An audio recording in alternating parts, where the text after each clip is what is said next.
And now, the Footlights Theatre is thrilled to bring master storyteller Chris Newcomb to the stage and his performance of House Thursday. Enjoy the show.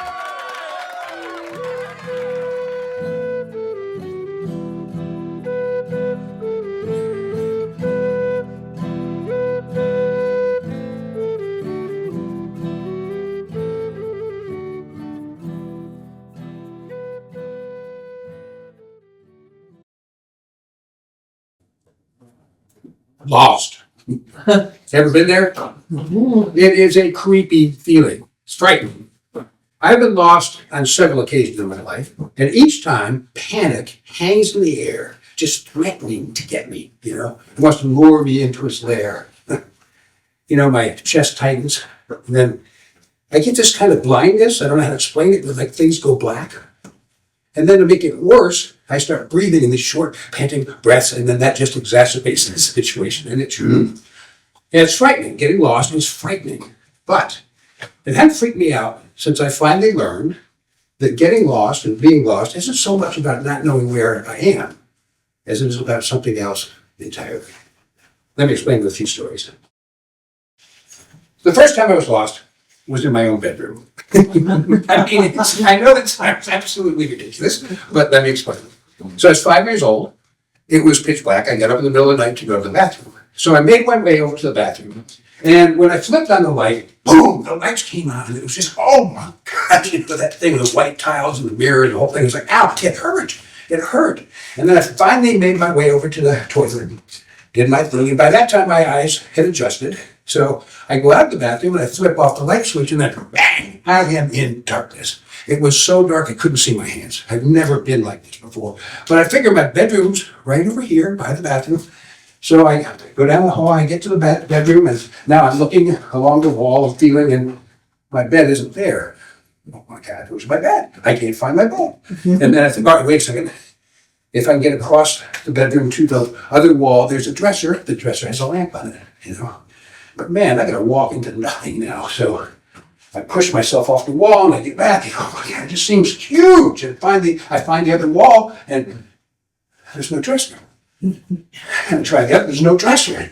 And now, so where the hell am I? What's going on? And then I finally try to get back to the other wall, at least to know sort of where I am. And maybe I can find the door and get to the bathroom, but I can't find the wall. I can't find the door. This noise just comes out of me. It's awful. And instantly the light comes on. And there's my mom in the hallway. It's okay, honey. I'm here. She picks me up, puts her up, shoulder, and pats my hair. And I'm so shocked by the panic and stunned by the fact that I'm in the hallway. And she takes me to my bed. As I look over her shoulder, I can't deny it. I have been in the hallway the entire time, looking for things, going from bare wall to bare wall, looking for things that weren't there. I was lost in a national forest once, and it was my fault. I should never have done this, but it was late in the afternoon, and I went out. It was going up this high, steep hill. And it got dark earlier than I expected, and I didn't have a flashlight. The only way I could get out of the woods was to get on my hands and my knees and feel the roots and find the ones that were smooth from all the hiking boots that had gone over it. And that's how I worked my way out of the woods. I was lost in a state park once, and I had gone for this walk. I was feeling kind of lost in life anyway. I was involved, and there was a leader in this fundamental religious cult at the time. And I was really questioning the validity of the thing, where in the beginning, well, you laugh now. But at the time, in the beginnings, it had seemed to really help us and do all kinds of good things. But then, it wasn't anymore. So I'd gone for a walk to sort that out. And as usual, I'm walking along this trail, and then I like to just get off the trail and get in the woods. So I did that. I got off the trail, I'm in the woods, and I'm just having a great time. And all of a sudden, I realized dusk is setting in. So it's time to get out of the woods. And I start, going back to the trail. And I got a map in my mind. I know where I am, right? I walk 5-10 minutes, nothing, no trail. And now it's getting darker. The dusk is getting thicker, and I'm beginning to frighten. There's a panic beginning to hang in the air. And I'm thinking, but the trail, I know it. I think it's right there. It isn't there. And all of a sudden, out of nowhere, I hear this voice, clear as a bell. It's okay, honey. I'm right here. The voice from 30 some odd years before. Now, don't get me wrong, my mother wasn't dead, it wasn't a ghost. But that voice came back to me, and suddenly I realized, oh, maybe like I thought I was in my bedroom, I was really in the hallway, maybe I'm not where I think I am. Huh. And so I abruptly turned 90 degrees, and I walked, and within a minute I found the trail, and I was out in the woods. So on the way home, I'm thinking about this being lost thing, and I'm thinking, oh, I get it now. I should have learned this when I was 5. But being lost isn't so much about not knowing where you are, as much as not being where you think you are. And there's a big difference, you know. So I thought about my involvement with the way on the way home, and I thought I used to ask that question. Well, where do I think I am? And I thought it was about something holy and pure and wonderful, and, you know, I wasn't. I'd been lying to myself for a long time. And so I made an abrupt turn. And my wife, my ex-wife, but my wife and I and my kids, we left the way and we began to find our own way, you know, live a more authentic life. But the big thing is to learn that, you know, no, it's you know, it's not knowing where you are, it's not being where you think you are. A big difference. I talked about being blind and I can't see things. And I don't know how to explain it, but it's like the world goes black and white to me. It gets really weird. And but you can be blinded by all kinds of things. You get blinded by routine. My mom used to tell this story to me that it was so funny, it was so sweet. And she talked about a time when she and my stepfather, Leon, had driven into town. And they'd gone to the shopping center, and he had 2 errands to run, and she had 2 errands to run. So she ran her errands, she got out, she came back, she saw he wasn't in the driver's seat, so she opens the door of the car, she sits down in the passenger seat, and she pulls out a book, which she's brought with her, just for this occasion, because this happens all the time.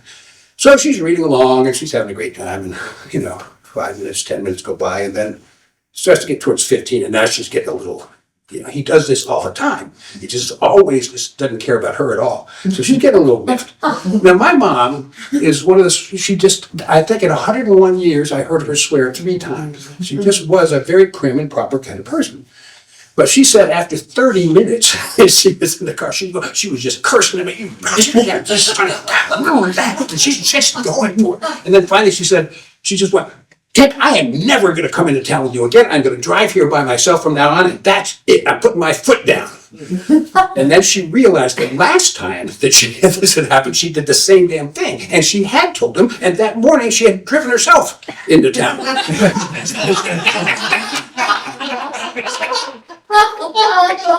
So she's sitting there going off. And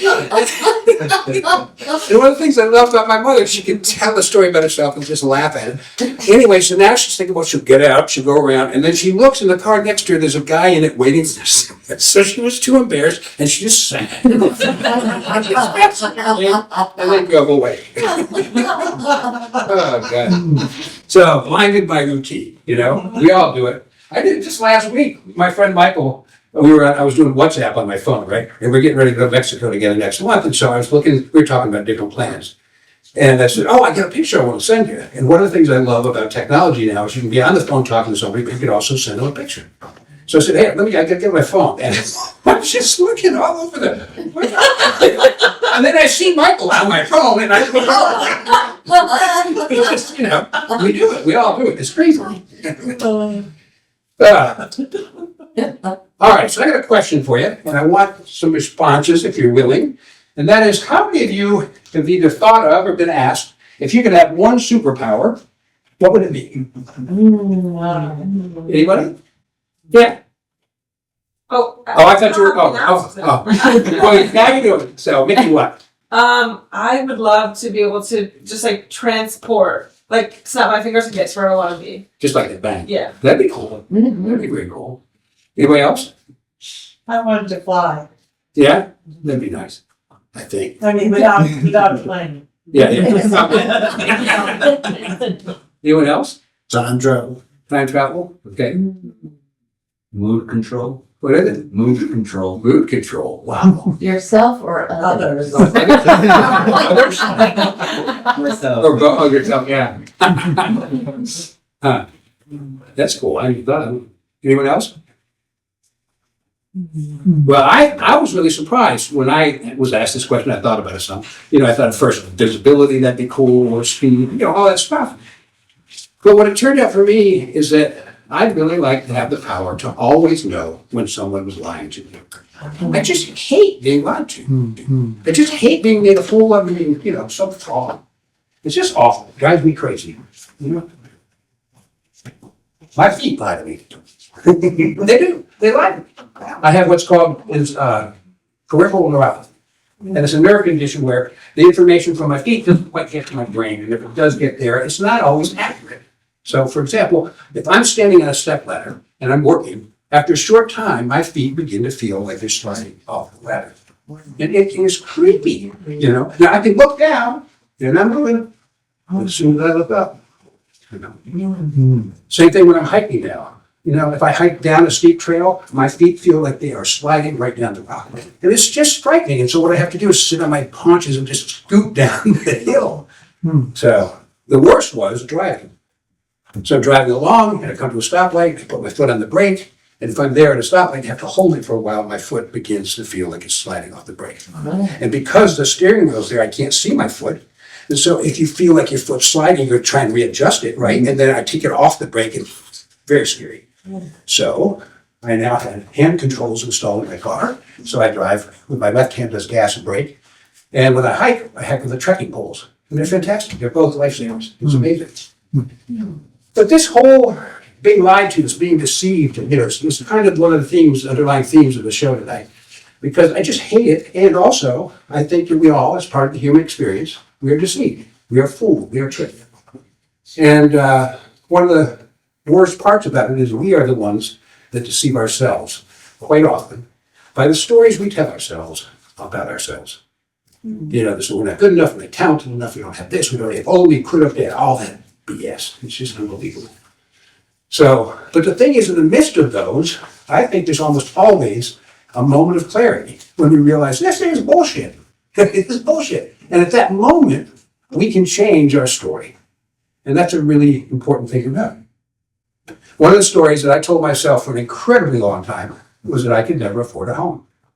I had a good job. That wasn't it. I could afford the mortgage, but I couldn't come up with a down payment.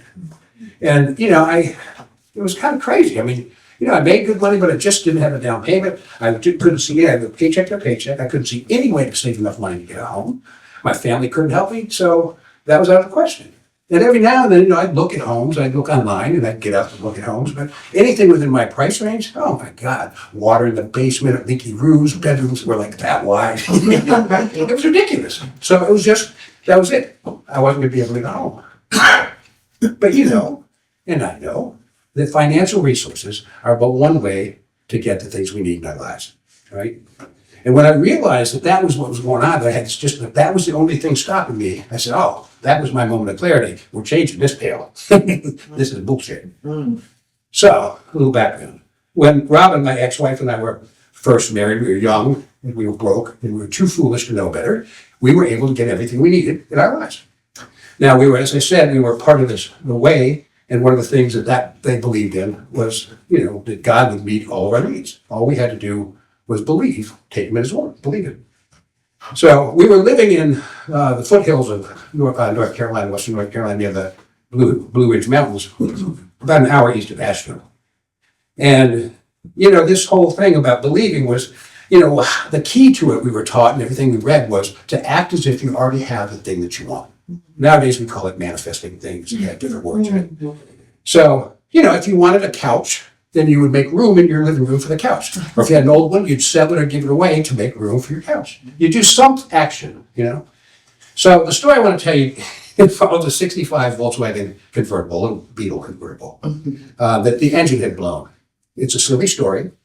It's very embarrassing. And I think you'll get bigger. So, anyway, Robin and this friend Don and I had gone to Greensboro, North Carolina, 2 hours east of where we lived, to pick up a Volkswagen. The thing is that 3 months earlier, we were driving east in the state, and the engine, when we got to Greensboro, just blew. It just boom, just died on the side of the road. So I hauled it off to a mechanic, and he'd asked for a day or so to look at it. So we go back to see it. And when I get there, he had taken the entire engine apart, and it was in the back seat of the car. All these greasy parts just sitting there in the back seat of my beautiful old car. And when he told me how much it was going to cost to fix it, I couldn't afford that. So we didn't know what to do. So we hauled it to a friend's house in Greensboro. And We left it there. So some friends gave us a ride back to Morganton, about 2 hours. It was a Sunday, I remember, because Rob and I were talking about, how are we going to get to work the next day? But we thought, all right, we're going to figure out we don't have money for a car and we don't even have time to look for a car. What's the positive thing that we can do? So we decided we would take the last $20 to our name, and I don't mean $20 cash and we had a savings account. I mean the last $20 to our name, and go out to have dinner and celebrate getting our new car. So we're getting ready to go out, and of course it doesn't dawn. I mean, I don't have a car to get to the restaurant. We're getting ready, we're getting all dressed, and all of a sudden the phone rings. And it's Mike Tomberlin's dad. Now, Mike was a friend who had moved from Morganton up to Rochester, New York, and he'd left behind an old Buick. Well, apparently he decided, told his dad he didn't need it. So his dad had called us. I was wondering if I could give you Michael's car. I was thinking you and Rob would love to have a second car. I'm thinking second car, yeah. So when I told him the situation, he was thrilled. And so I profusely I thanked him, and then I hung up the phone and I said, look, I'll be right over. And then I tell Robin, she's excited. So now we finished getting dressed, we're getting ready to go out the door, and I reach for the keys, and oh, that's right, we don't have a car. The phone rings again. How about I come pick you? And just like that, we had a car with no money and no time to look at it. And all we'd done was say we're going to go out and celebrate getting our car. So you can see why we were such avid fans of positive believing, right? So now, 3 months later, we've gone back to Greensboro. We've taken a trailer hitch. We're going to haul the car back to Morganton. So we get there, and the car is up on the driveway. It's a low-sloping hill. As I walk up the hill, I'm looking at my beautiful little Volkswagen, this yellow with a black canvas top. We had so much fun in that car. I'd drive along, people would be standing up at the top of their lung, we're sitting up on the back seat. I mean, way before seatbelt laws. Anyway, I go up to the car, and I open the door and I get inside. And I see the engine in the back seat, and that's just, ugh. And the keys are dangling there uselessly. Ugh. But anyway, to push the clutch in, I release the emergency brake. First I make sure it's in neutral, then I release the emergency brake, thinking it will just roll down the driveway. But it doesn't go anywhere, it just sits there. So I call it to Don and Robin and said, hey, is there anything under the tires? And they went, no. So they start trying to rock it and move it, it won't move. They push sideways, everything, we just can't get it to move. So finally, after a while, we think, all right, it's probably after 3 months, maybe the brakes are rusted or something. We couldn't figure out what's going on. Don gets underneath and bangs stuff, trying to loosen anything up. Nothing works, nothing at all. So I get out of the car and we take a few minutes to try and figure out what's going on. And Robin says, just keep positive. So I thought to myself, all right, well, what's a positive action I can take to indicate that this car is going to start? Oh my God. I had the answer came instantly, but I knew I was going to make a fool of myself. But I looked at Don and Robin and said, here's what we're going to do. I'm going to get in that car. I'm going to turn the key. I'm going to get to that car and get out of that car. This engine in the back. I get in the car. I'm a positive believer by God.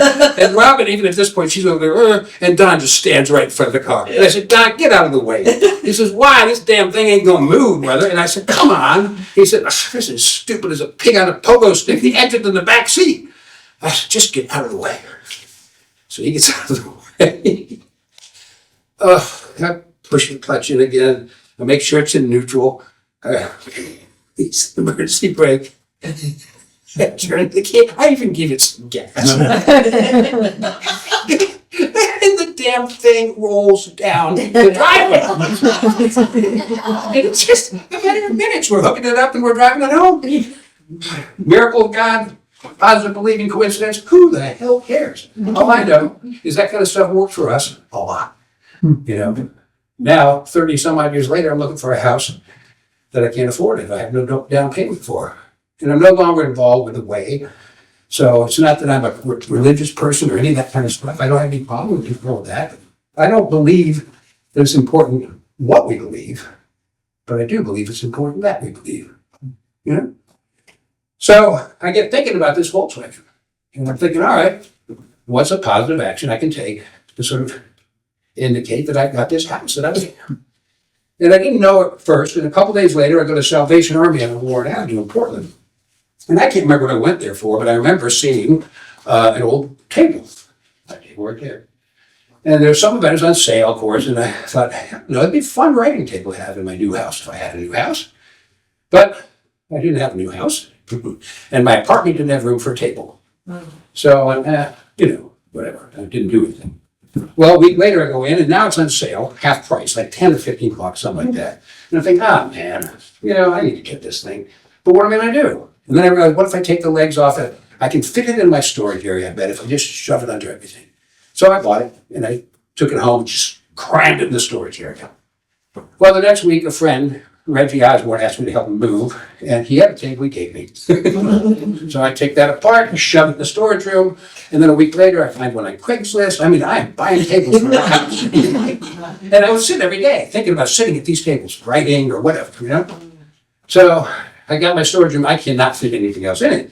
But tables need chairs. So I started buying funky wooden chairs. And after a while, my apartment, every single corner of my apartment had a wooden chair in it. And I won't bother to burden you with a whole story, but I will tell you this. Within a very short time after that, I was moving those tables and chairs into my home in Gorham. Yes. Everything came together. It was unbelievable. And if I tell you just what? Come on. But it did. Every single thing came together. Imagine that. Imagine that. And that's really what it's all about, is the power of the imagination, everything in this world, this shirt, this chair, all this, the power of the imagination, the lights, the cell phones we use, the power of the imagination. I even believe that the natural world that we live in, every tree, every bug, everything, waterfall, is the result of the power of the imagination. But whose imagination? I don't know. The source of all it is the only thing I can come up with. But like I say, I don't think it's important what we believe in. I just think it's important that we believe in.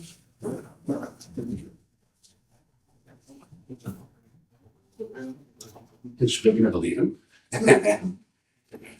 way back when George Jr. was acting like king, he invaded Iraq, if you remember. And if you were a thinking person at all, you knew that was about resources. It wasn't about helping the people. It was about all kinds of things, oil, et cetera, et cetera. So during that time, I came to the Shaw's in Falmouth, and I pulled into the parking lot, and there was a yellow Hummer. Do you remember Hummers? You remember Hummers? God, now it's got Tesla trucks, I guess. But the yellow, but it was yellow, bright yellow Hummer. Come on. And then the license plate said BGR S BTR. BGR bigger, S BTR better. Bigger is better. Gee, come on. You got a car that's bigger than a house and you got to put that on it? So I had to write a song.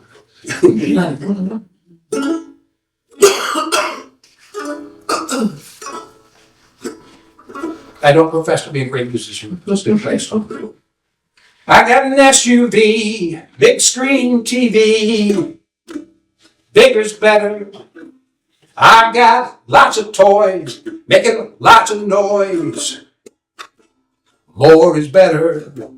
It takes lots of speed to fill my greed. Faster's better, so let's start a war, 'cause we want more. Bigger, faster.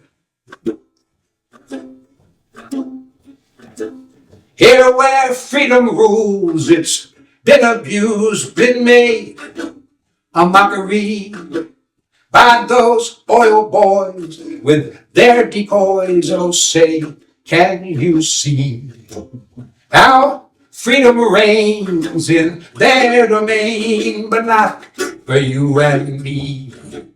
But we'll fight their war, 'cause they want more. Bigger, faster, they want more. Bigger, faster, they want more. Bigger, faster, you gotta have more. Bigger, faster, they want more. Bigger, faster, they want war. 'Cause they want more.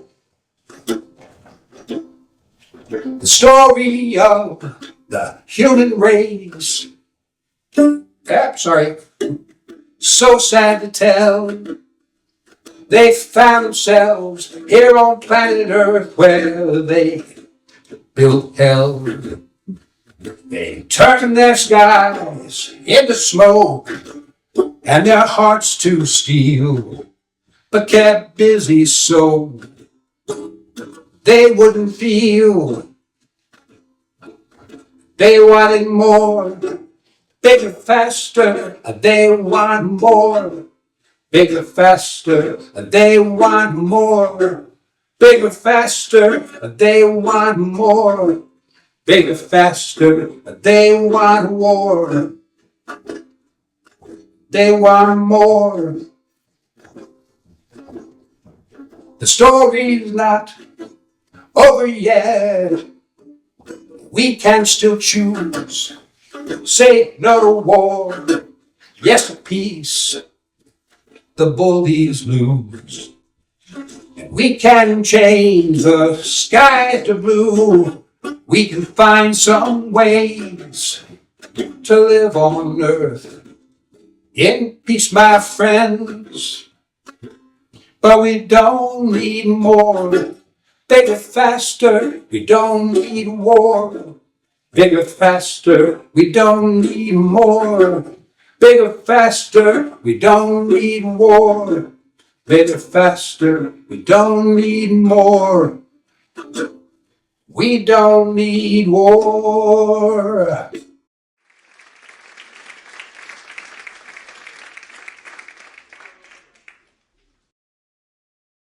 Now, just so you know, I may be a believer, but there have been times when things I wanted and the thing I wanted to be like didn't turn out so well, you know? In the mid-90s, I was living what from the outside of things probably looked like a great life. And it was in many ways. I mean, I had a great job in Falmouth teaching gifted and talented students in the elementary level. I had a wonderful apartment in the West End in Portland. I had a little art studio in it. I was showing and selling my artwork throughout Portland in different areas. Not selling a lot, but showing, having fun. I was writing songs, stories, and plays. I was getting them produced in theaters and all kinds of places. It was great. I was starring in independent films, and I was in so many plays that if you didn't see me back then, you weren't going to theater. Kathy and I don't know how many plays we did together, but yeah. And I was in so many local, regional, and national commercials that people would just come up to me and start talking to me as if they knew me. It was crazy. There was a time when I'd walk down Congress Street or be at Hannaford's on, Forest Avenue or something, and people would just shout to me that didn't know me. They'd just go, say it, say it. And I didn't know what they were talking about for a while. And I finally realized it was an Oakhurst commercial I had done. Now, at this time, Oakhurst had a series of commercials. Some of you remember these. Had a series of commercials that took place in a grocery store in the dairy section. And the main character would walk up to the cooler and open the door, and inside would be a cow or a farmer. In my case, it was a nutritionist. So my character was lactose intolerant, and I'd gone to just longingly look at milk that I could no longer drink. And I opened the door, and the nutritionist hands me a glass of milk and says, with Nutrish, you can drink milk again. So I take the glass, take a sip. Milk again. People wanted me to say, milk again. It was great. Hey, say it. People, my kids, I'd be in middle class, all of a sudden, say it, Mr. Newcomb, say it, Mr. Newcomb. Milk again. There was something about the way I said it, the smile on my face, the light, the whole thing, they just loved it. It's kind of crazy. Well, not long after that, I did another commercial, and this was for Young's Furniture. And I had 2 words, one line, 2 words. I was a salesman, and I had just sold this woman a couch. And she looks at me and asks me when it could be delivered.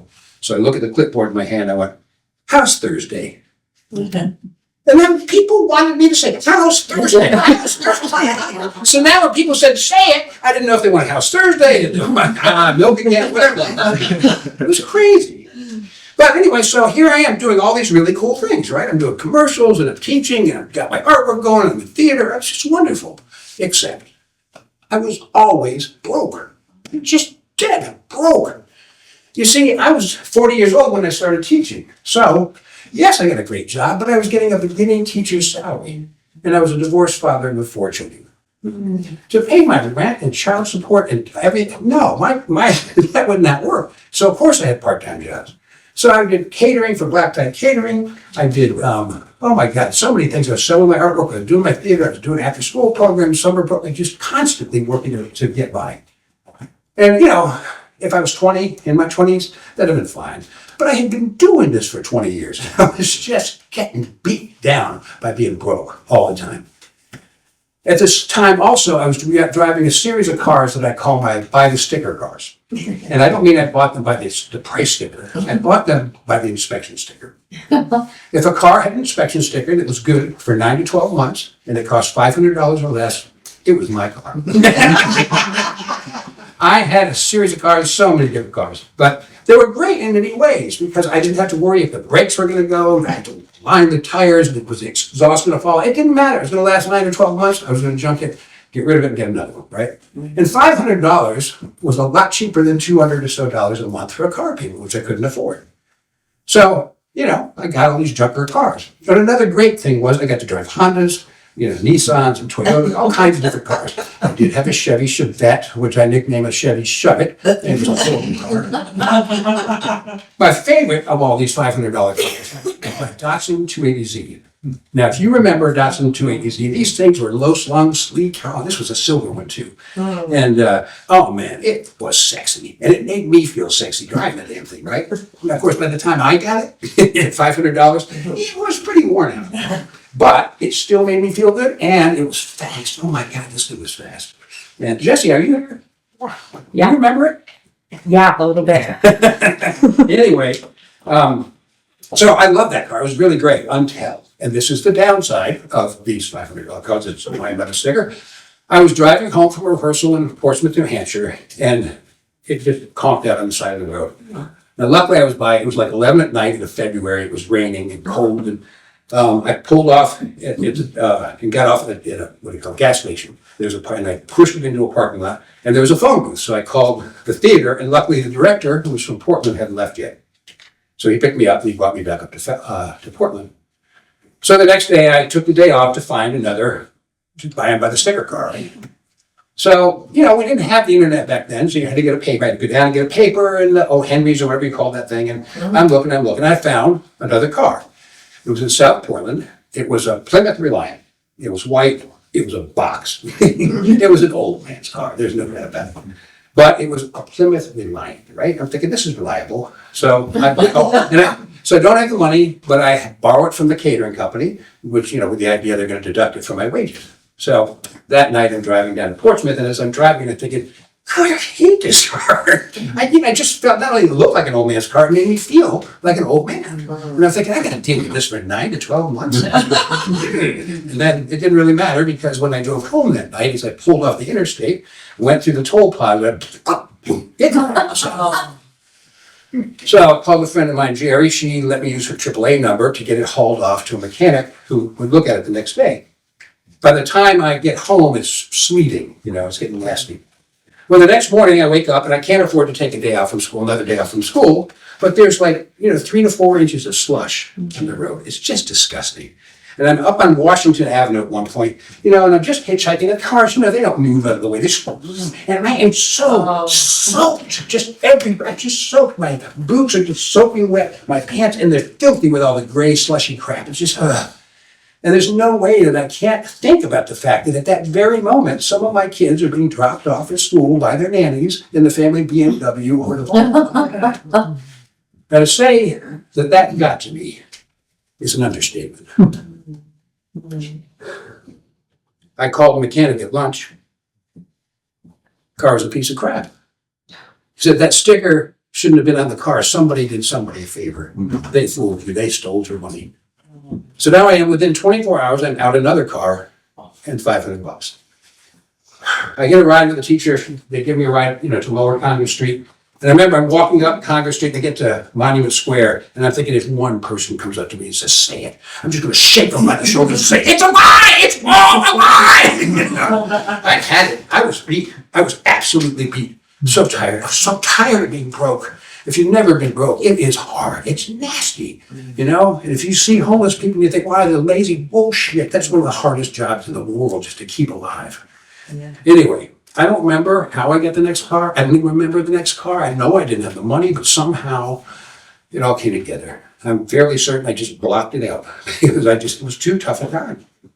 What I do remember is a couple days later, I wake up, and as I sit up in bed, I look at the end of the bed on the wall, and I see that there's a painting that I've done called the Pink Triangle. This is it right here.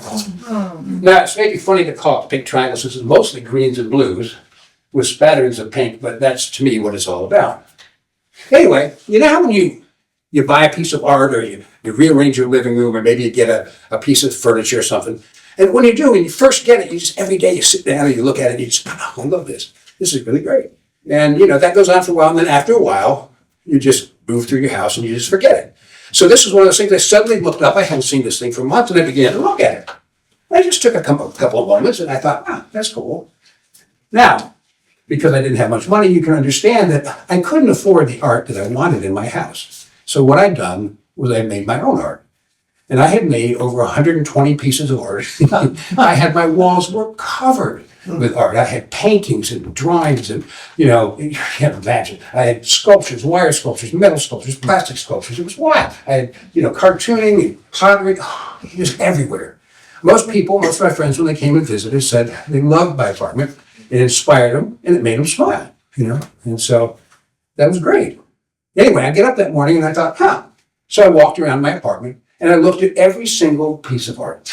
It didn't take long. I just looked, went through there.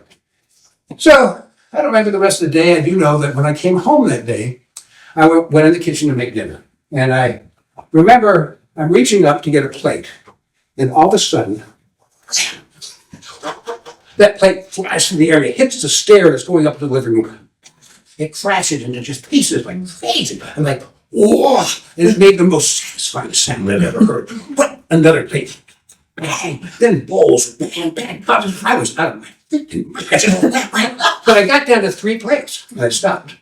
Because I knew that my youngest 2 kids visited me on weekends and I had to have 3 plates, 3 bowls, and 3 cups. The fact that I stopped made me think, I'm in control.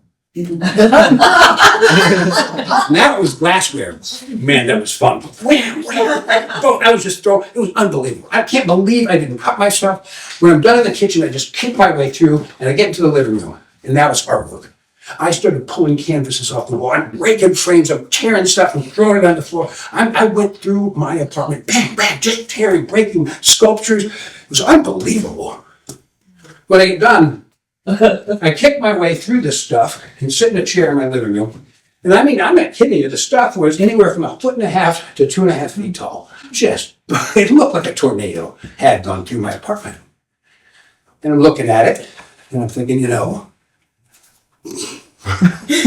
maybe I've gone a little too far. But then I thought, wait a second, if I was at a men's retreat and we'd had a fire, and I had danced and screamed around and burned things and broken things, it would have been considered a cleansing.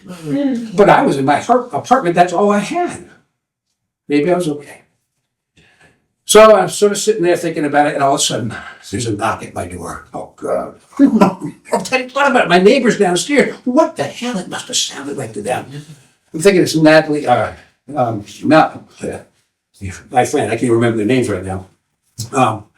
But Naomi and Madeline. So I'm looking at this mess. I think, but I offer up this week sort of, who's there? And it wasn't them. It was somebody else, some friends. And we had planned to go to the movies. And I had forgotten all about that. So I think, you know what? Probably be good to have somebody witness this. And if they think I need to go to a psych ward, I'll go. No questions asked. So I get up. I push my way through, literally through the stuff. I get to the door, open it a crack.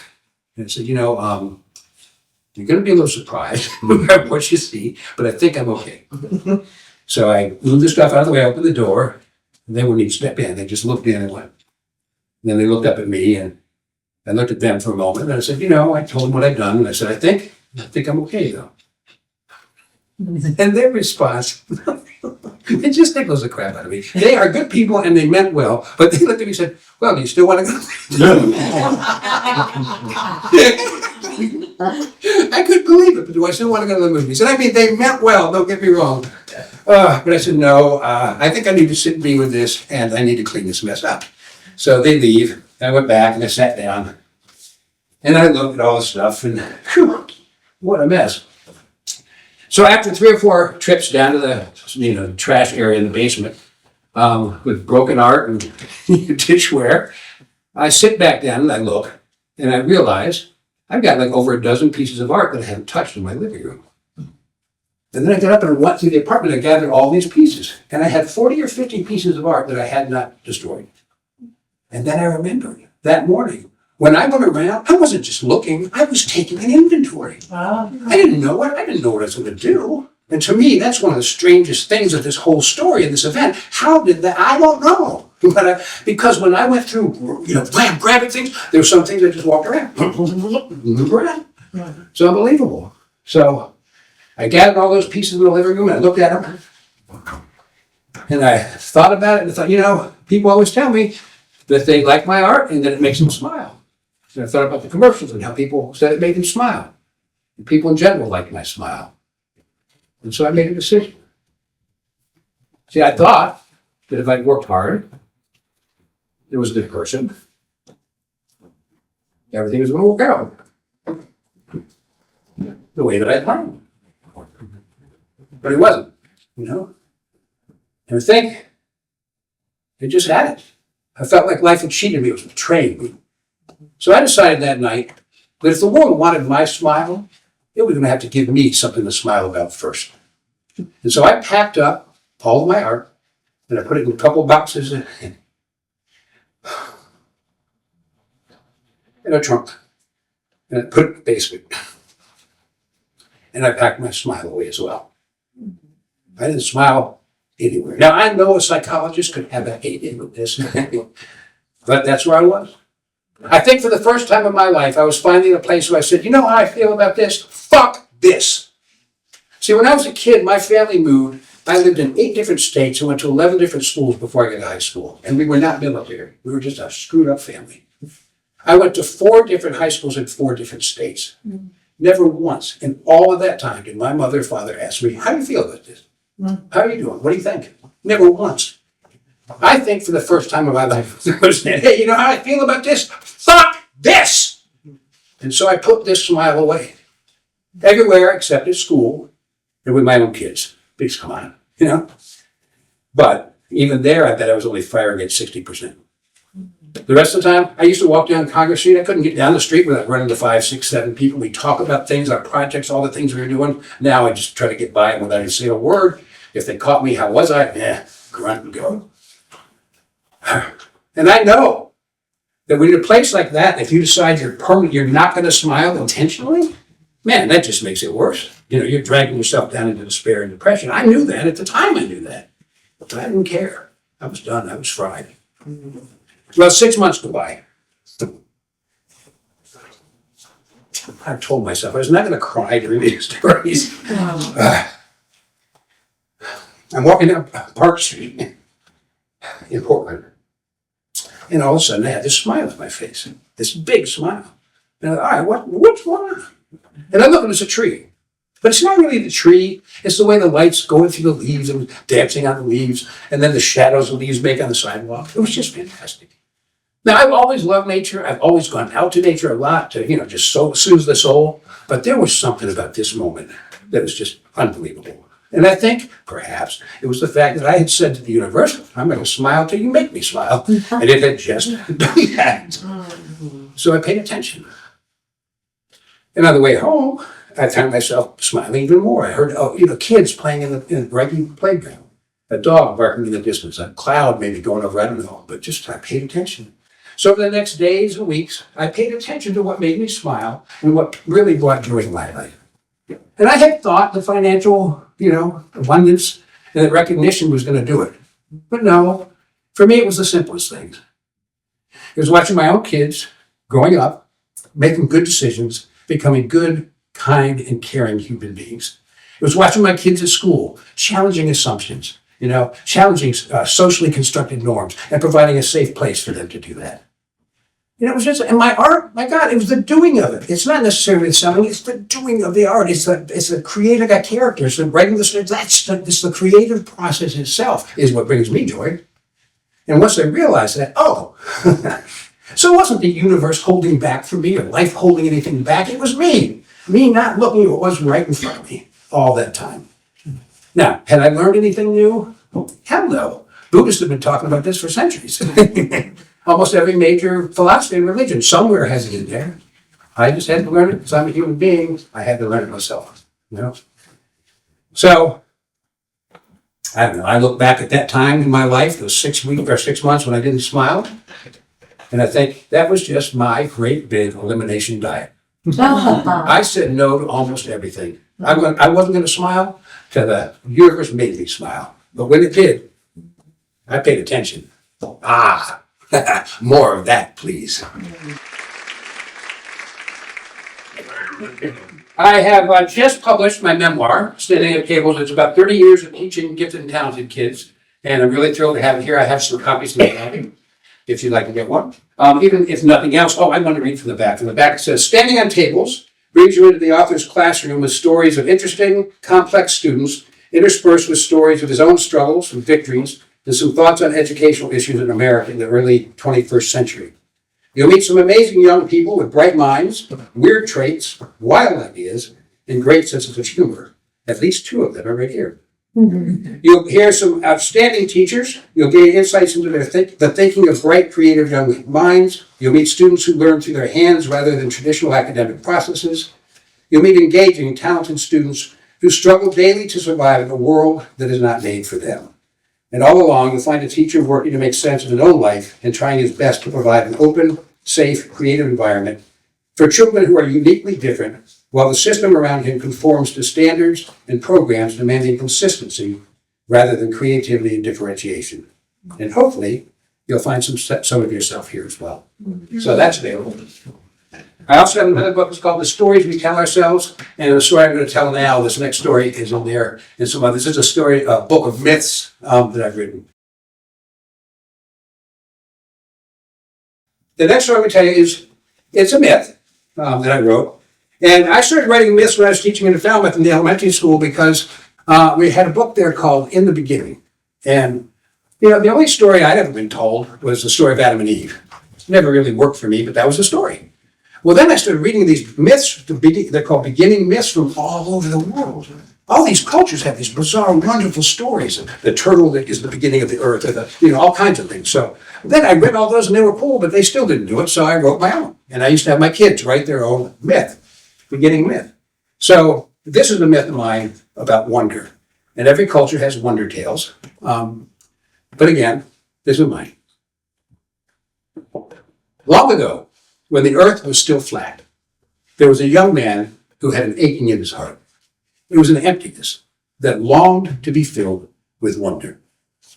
Now, one late winter afternoon, as he was looking in the sky, he marveled at the sun as the rays filtered through the clouds, creating shapes and colors that were so magnificent.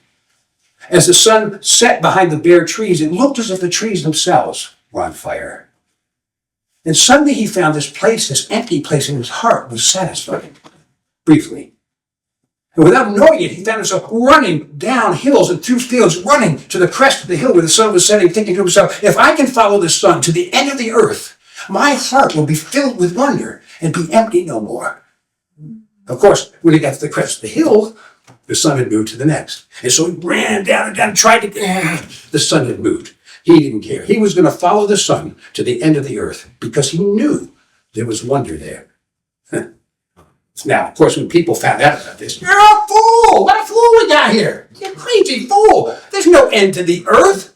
The earth goes on forever and ever and ever in every direction. Everyone knows that, you fool. He didn't care. He said in his heart he was going to find the end of the earth. Now, he had heard that at the outskirts of the village, there was an old wise man, a seer.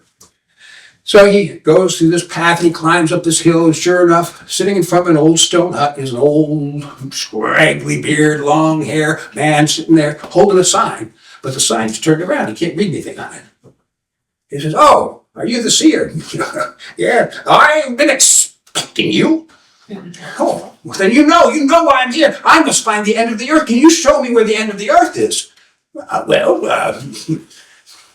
No, that's not mine now. No, but I can tell you this. And with that, he takes the sign, he turns it around and says, "Welcome to the beginning of the earth." And then, with little letters under it, it says, "This way to the end of the earth," with an arrow pointing in the direction of the setting sun. This can't be the beginning of the earth. Come on, I can see earth in every direction. And, well, it would appear that what you say is true. Of course it's true. And the young man stomped off in the direction of the setting sun. Well, his journey was going to be a long one. But along the way, he met, all kinds of interesting people. He learned the trades of a baker and a tailor, and he learned to play music and make musical instruments. But every now and then, somebody asked him, "Well, what do you want out of life? What are you up to?" And when he tell them, "You're a fool. Everybody knows there's no end to the earth. What a gas!" So he didn't care. He just kept going.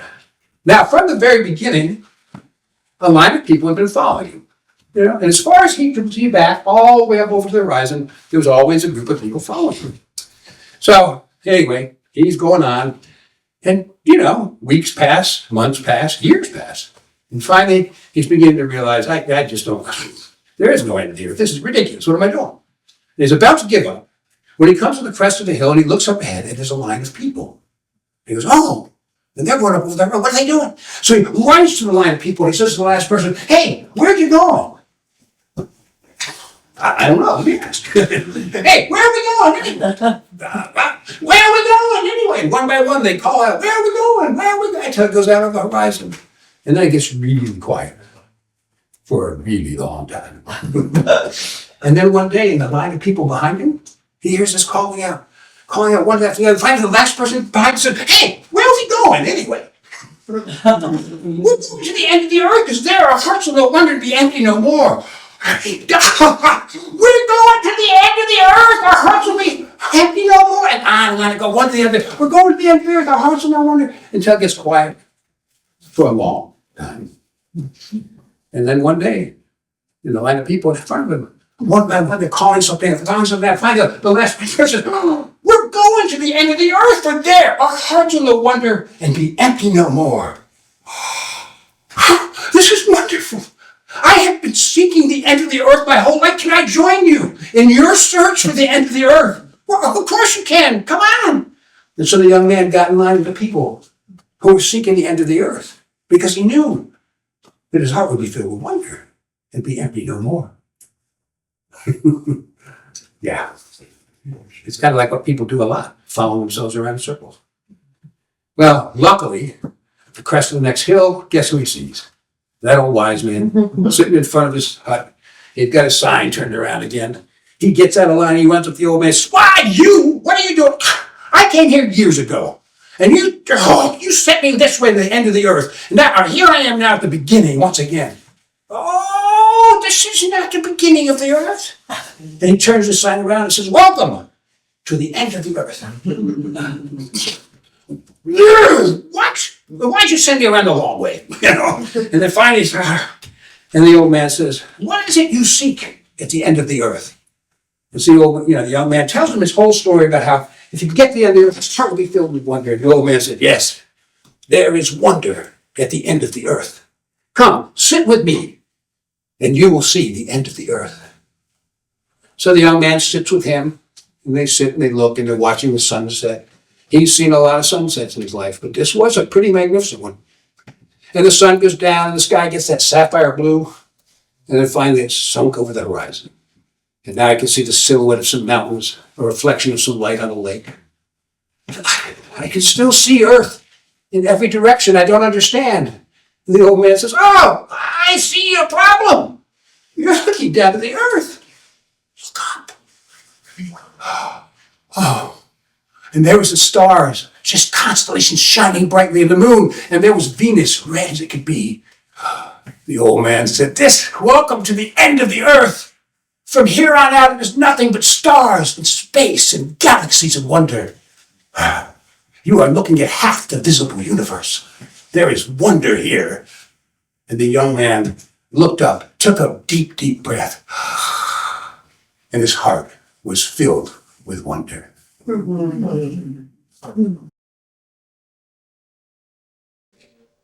So perhaps if we can have wonder in our life, maybe there's wonder at the end of our lives as well. There's one thing that's going to happen to every one of us, and we can kick our heels about it, we can scream, we can call it fake news, we can say anything we want, but every one of us is going to die. Fact of life. We don't know how, we don't know when, but we are going to die. Now, given that fact, I have asked myself, okay, I don't know when, but if I had any choice in the matter, if I had my way, how would I like to go? You know, and I thought about it. I've come up with several ways I'd like to go. The first way I would like to go is in my sleep, of course. You know, just off to La La Land, never wake up, at least not in this realm. You know, just boom. Fantastic. What a great exit plan. And the thing is, that happens to millions and millions and millions of people. We just never hear about it because we always hear about the bad ones. Now, the second two ways I'd like to go, number 2 and 3, are tied because they're both doing things that I love to do. And I have some friends here that love this one, dancing. You know, I wouldn't mind dying if I was dancing. It'd be fantastic. You know, doing something I love. The other one is making love. You know, imagine doing something you actually love and out you go. Of course, I don't know what it would be like for my fellow dancers or the person I was making love to. Now, the other things I've got, I'm not going to tell you right now, but just keep this in the back of your mind. It was my first date with Michael. Now, we'd actually met 3 years prior, but Michael was in a relationship. And when we met, man, the pheromones were in the air. I mean, we were just flying, we were connected. Oh, but then he was in a relationship. He said he was getting out of it. And I said, well, not until you're all the way out of it and you've been by yourself for a while, then give me a call. So 3 years passed. To be honest with you, I'd forgotten all about Michael. But he texted me. He'd been out of his relationship for about a year, asked me if I wanted to have a date. And I said, sure. So I drive over to Michael's, and as I'm getting there, he's walking his dog, Taz, and just coming back to the apartment building. And Taz, I don't really remember his name, but Taz reminded me of the Tasmanian devil from Looney Tunes. And he was this little black furry little exciting thing. And it was evident that Michael loved Taz. So when we got in the apartment, Taz took to me really well, which was really nice to have that happen. But he didn't take to me as fast as Michael and I took to each other. And I mean in minutes. We clothes are coming off. We were in the bedroom. We were going at it. We were having a great time. And all of a sudden, Michael just looks up at me with this just huge grin on his face. He says, it's more wonderful than I'd ever imagined. And I like to think, yeah, I'm a good lover, but and then, you know, and then I think, wait, he's a little red in the face. And he seems to be maybe breathing shallow. But then I think, oh, he's just kind of excited. I don't know, you know. But it didn't matter because the next thing is he just looks up at me and goes, and he falls back on the bed. I'm thinking, I get it. The sex is so good, the passion is, yeah. And then I look and realize his face is no longer red, it's now purple, blue. Michael, are you okay? Nothing. No response. Michael, nothing. Within just a couple of minutes from the time we got in his apartment, he is stone cold dead. To tell you about what the next hour and a half was like is unbelievable. But yes, of course, I did everything I could. I called 911, the paramedics come, the police come. Oh, was he on medication? I don't know. Did he do drugs? I don't know. Does he have any family? I don't know. I didn't know anything. You know? And finally, they asked me all kinds of questions. I said, I think maybe I'm in shock, to be honest with you. I mean, come on. You know? Luckily, Taz, Taz, what's going on? Taz had taken me, so Taz was right in the middle. I moved, Taz was right there with me, you know. Anyway, I don't know how long, but they finally realized nothing they can do for Michael. So I'm going to go, but I can't leave Taz, you know. So luckily, a younger person in an apartment nearby said he'd take Taz and hold him there until his family was located. So I thought, that's great. So I went to get my stuff, and then I walked by and I heard him saying to a friend, I'm just going to take Taz to the shelter.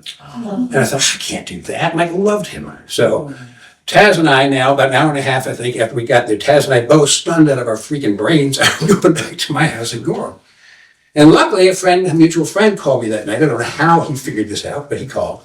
And he was able to connect me with Michael's family, so I got Taz back to the family. So, in the beginning of this, I told you that one of the ways I'd like to go was going out making love, but I didn't know how it would feel to the other person. I've been the other person, and so now I know. It was a shitty first day.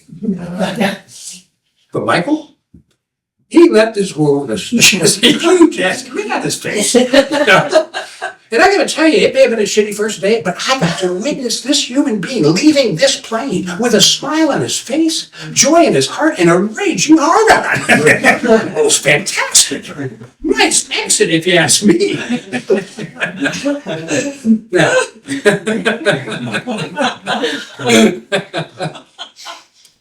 So when I first told this story, that's where I knew, and that's all I knew. And then I kept thinking about it. What if? When Michael looked up and said, it's more wonderful than anything I've imagined, he wasn't talking about me. Seconds later, he was going to go to another realm. What if he had just caught a glimpse of something beyond? I don't know. And he's just saying, it's more wonderful than anything I've imagined. And then he just shakes his soul free from his body. Just